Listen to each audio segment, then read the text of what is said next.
வணக்கம் நண்பர்களே. மற்றும் ஒரு திருக்குறள் சொற்பொழிவிலே உங்களை எல்லாம் சந்திப்பதிலே பெரும் மகிழ்ச்சி அடைகிறேன்.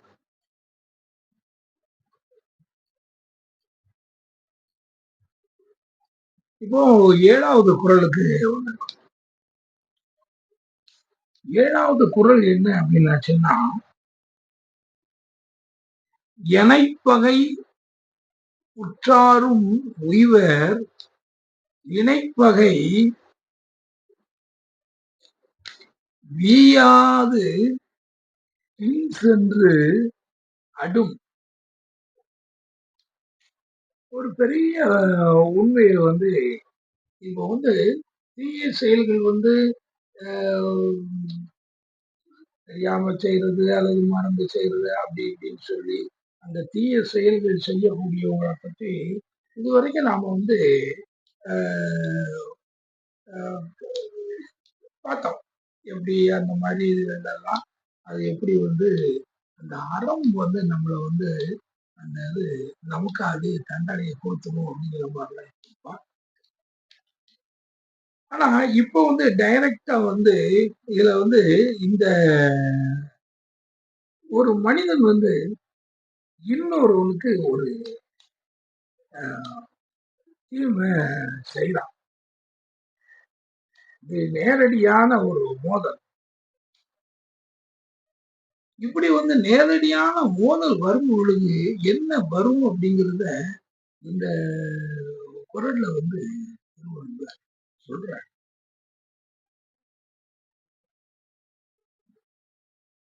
அதனாலதான் இதுல அவர் அதை முதல்ல அவர் சொல்லும் பொழுது எனைப்பகை உற்றாரும், அதாவது பகமையில எந்த பகமையா இருந்தாலும் பரவாயில்ல. ஏன்னா பல பகமைகள் நாம தூத்துக்குடிக்கு ஃபுட்பால் டீம்ல விளையாடிப்போம். நாம திருநெல்வேலியில போய் ஒரு டோர்னமெண்ட்டுக்கு போயிருப்போம். அங்க ஒருத்தன் தென்காசிக்கு விளையாடிட்டு இருப்பான். அங்க இதுல நாம ஜெயிச்சிருவோம் அல்லது அவன் ஜெயிச்சிருவோம். நாம ஜெயிச்சா நம்ம மேல அவன் யாரையாவது ஒருத்தரை இந்த பிளேயர்னால தான் நாம தோத்துட்டோம் அப்படிங்கிறதோ,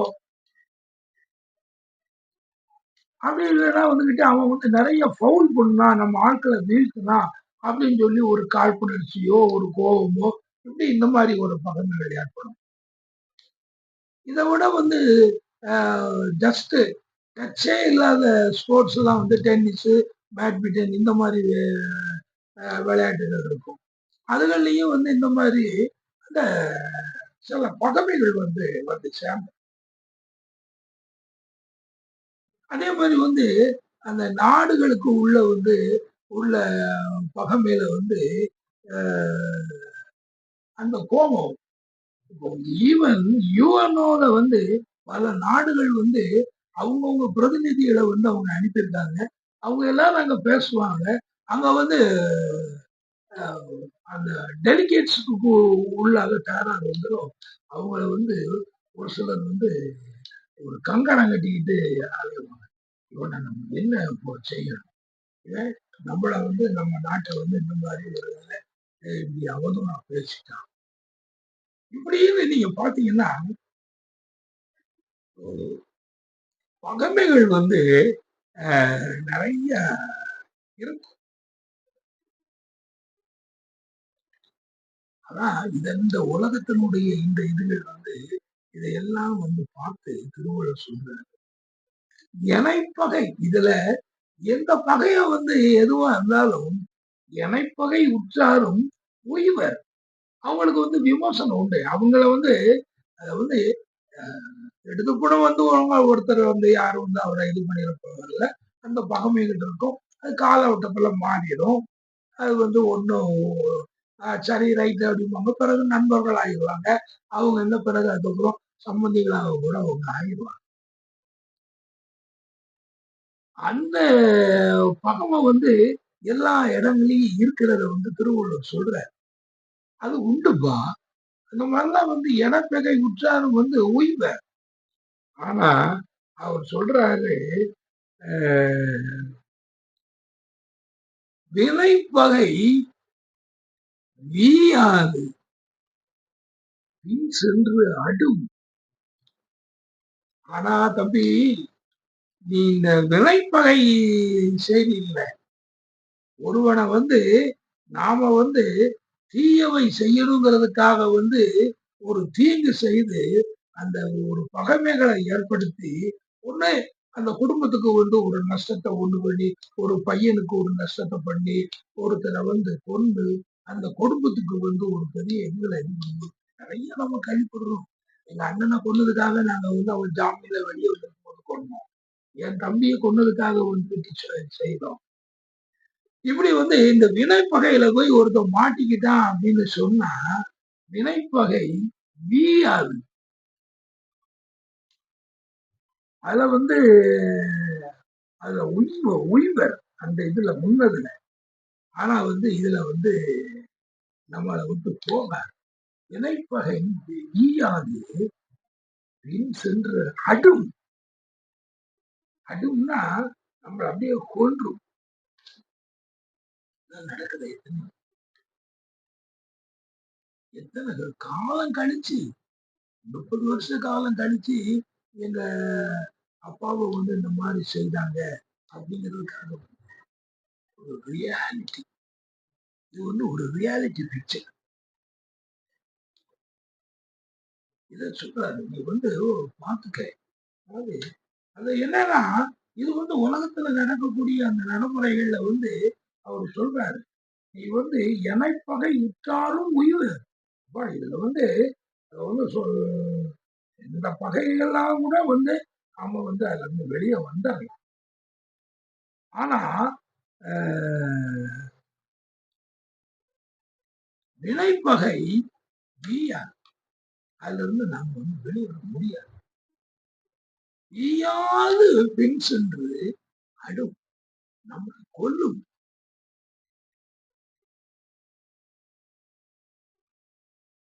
சொல்றேன். அதுல உலகத்தில் உள்ள நடைமுறையில் உள்ளது அவர் சொல்லித்தாங்க ஆகணும்.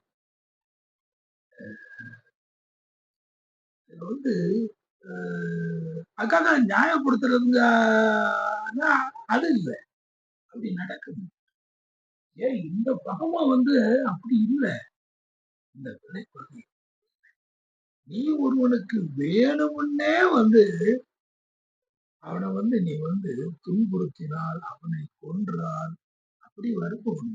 வினைப்பகை வேயாது பின் சென்று எந்த இதுவும் இல்லாம அது எவ்வளவு நாளாலும் இந்த நாள் ஆனாலும் சரி, அது அப்படியே நிற்கும்.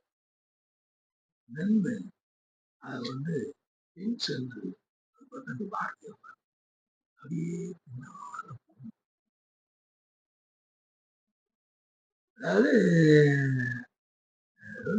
அது நிக்காது. பகமைய விட்டுறாது. அப்படியே வேயாண்டி அப்படியே பின்னால போய்கிட்டு இருக்கும். அவனுக்கு தான் வேற பிள்ளைகள் இல்லையோப்பா, அவனுக்கு பையங்க கிடையாது, வேற யாரும் கிடையாது அப்படின்னு சொல்லி சொல்றாங்கல்ல. அப்போ ஆனா அது இல்ல. எங்கேயோ ஒருத்தன் வருவான், அண்ணன் மகன் வருவான், தம்பி மகன் வருவான். ஏய், அன்னைக்கு 30 வருஷத்துக்கு முன்னால எங்க பெரியப்பாவை கொன்னியே, அதை நான் இன்னைக்கு உனக்கு நான் தீர்க்க வேண்டாமா? இடையில ஒரு அந்த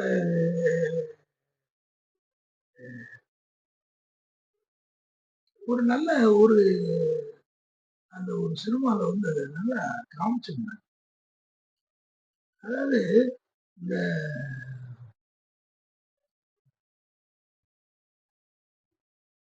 நம்முடைய ஆக்டர்ஸ் சில நேரங்கள்ல அந்த ஆக்டர்ஸ் அதுக்கெல்லாம் தெரிய மாட்டேங்குது. அதுல ஒரு கணவனை ஒருத்தர் நம்பிக்கை துரோகம் பண்ணி ஒரு வீட்டுக்குள்ள அவனை கூட்டு வச்சு அவனை கொன்றாங்க. வேற யாருமே அவனுக்கு இல்லை. அவருடைய இளம் மனைவி, அவருக்கு வந்து குழந்தையே இல்ல. அந்த இளம் மனைவி, அதுக்கப்புறம் அந்த இளம் மனைவிக்கு வந்து கூட வந்து தன்னுடைய அண்ணன் மனைவி, அண்ணன்கள் இவங்க தான் துணை இருக்காங்க. ஆனா அந்த அந்த மனைவி தன்னுடைய கணவனை வந்து துடிக்க துடிக்க துரோகம் பண்ணி கொண்டாங்கிறதுக்காக அந்த பெண்கள் 3 பேரும் அதுல வந்து பிளான் பண்ணி, அதுல வந்து ஒரு வயதான தகப்பன், அதுக்கப்புறம் அந்த 2 அண்ணன்மார்கள் இவங்க எல்லாம் அவங்க வந்து ஒரு பெரிய பெரிய எதிர் சைடுல உள்ளவங்க வந்து பெரிய ஃபோர்ஸ். அவங்கள வந்து பக்கத்துல போக முடியாது. ஆனா இந்த பெண்களே அதுல இறங்கி அந்த தன்னுடைய கணவனை கொன்னவனை அப்படியே வந்து இது பண்ண- இதுதான் திருவள்ளுவர் சொல்றாரு. அதாவது வந்து அஹ், எனைப்பகையுற்றாரும் உய்வர். இந்த வினைப்பகை அத வந்துட்டு வீயாது பின் சென்று ஆடும். ஆனா அது வந்து அதை விட பின்னாலேயே வரும். அது வந்து நீங்க பாத்தீங்கன்னா அந்த சினிமாவில் வந்து அந்த பிரபுனுடைய சன் வந்து அதுல நடிச்சிருப்பாரு. அதுக்கப்புறம் வந்து இன்னும் ஒரு நல்ல ஒரு ஆக்ட்ரஸ், அது ஒரு ஒரு name. அவங்க இது மாதிரிலாம் உள்ள இந்த சின்ன சின்ன ஆக்டர்ஸ் எல்லாம் சேர்ந்து நடிச்சிருப்பாங்க. அந்த அந்த பகமை வந்து அவன் தன்னுடைய கணவனை வந்து அவன் ஒரு நல்லவன். அவனை வந்து ஏதோ ஒண்ணு சொன்னதுக்காக வந்து இவங்க வந்து அந்த வீட்டுக்கு கூட்டிட்டு வந்து அவன் வந்து துரோகத்துல வந்து கொள்ளுவான். ஆக இதை வந்து இந்த நீ இப்படி நீ செய்யும் பொழுது இதுல வந்து பின் சென்று அடும். அதுல வந்து லேசா தப்பிக்க முடியாது. இது வந்து இது வந்து ஒரு சமுதாய நடைமுறையில உள்ள ஒரு இத சொல்றேன். தீய காரியங்கள் தான். அந்த தீய காரியங்களுக்கு வந்து விமோசனமே கிடையாது. தப்பிச்சிடலான்னு நினைக்காதீங்க. இதுல வந்துகிட்டு ஒரு வேற ஒரு காரியமா இருந்துட்டா கூட வந்து உங்களுக்கு அதுல வந்து ஒண்ணும் இல்ல. ஆனா அதுல வந்து வினைப்பகையா வந்து அது இருக்கும்போது கண்டிப்பாக வந்து பின் சென்று வந்து இதை வந்து இது என்ன நிறைய பேர் வந்து அதை வந்து கேட்காம இதெல்லாம் தெரியாம இதையெல்லாம் பெரிய சாதனைன்னு நினைச்சு அதை செய்து அதனால சீரழிந்து எப்படி சமுதாயம் வந்து எப்படியோ எல்லாமோ ஒரு ஒரு குறிப்பிட்ட ஒரு வீடு அந்த வீட்டினுடைய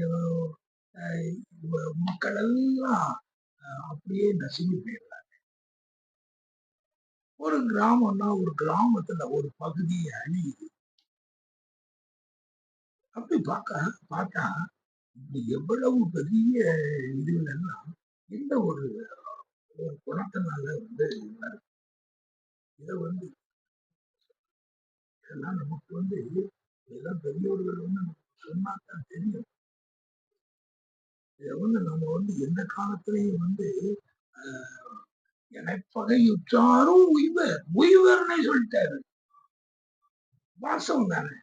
எத்தனை பகைமைகள் வந்து ஒரு பொதுவான காரியத்திற்கான ஒரு பகமை ஒண்ணு அதுல வந்து அவங்க தப்பிச்சிருவாங்க. ஒருத்தர் போய் ஒருத்தர் இது பண்ணிருப்பான், அடிச்சிருப்பான், வச்சிருப்பான், சண்டை போட்டிருப்பாங்க, என்னெல்லாமோ நடந்திருக்கும். பிறகு அதுக்கப்புறம் வந்து அந்த டீம் எல்லாம் இல்லாம போயிடும், அது கலைஞ்சிரும்.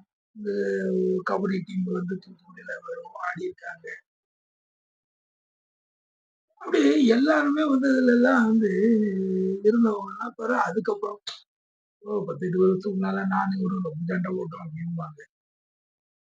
அதுக்கு வந்து ஒரு ஒரு அதுல வந்து ஒரு ஓய்வு கிடைக்கும். இதுல வந்து ஓய்வு கிடைக்கும். இந்த தனிப்பட்ட ஒரு மனிதனை பழி வாங்கி அவனுக்கு தீமை விளைவித்தல் உன்னை விட்டு ஒரு நாளும் அது நடக்கும். வீட்டுக்குள்ள எல்லாம் கூட வந்து எவ்வளவோ பெரிய பெரிய அவங்க எல்லாம் வந்துகிட்டு கொலைகள் அது இதெல்லாம் ஈடுபட்டவங்க எல்லாம் எவ்வளவோ இருந்தாங்க. யாருமே வந்து இன்னைக்கு ஒருத்தரும் இல்லை. ஏன்னா காரணம் என்னன்னா ஒருவரை ஒருவர் அவங்க வந்து தன்னுடைய அண்ணனை செய்தான் தம்பியை செய்தான்னு சொல்லி ஒருவர் ஒருவர் இது பண்ணி எல்லாருமே க்ளோஸ் ஆயிட்டாங்க. இது ஒரு நல்ல ஒரு வழிகாட்டியான ஒரு சரி நண்பர்களே. அடுத்த அலைவரில் சொல்றாரு. அதுவரை நன்றி கூறி விடைபெறுகிறேன்.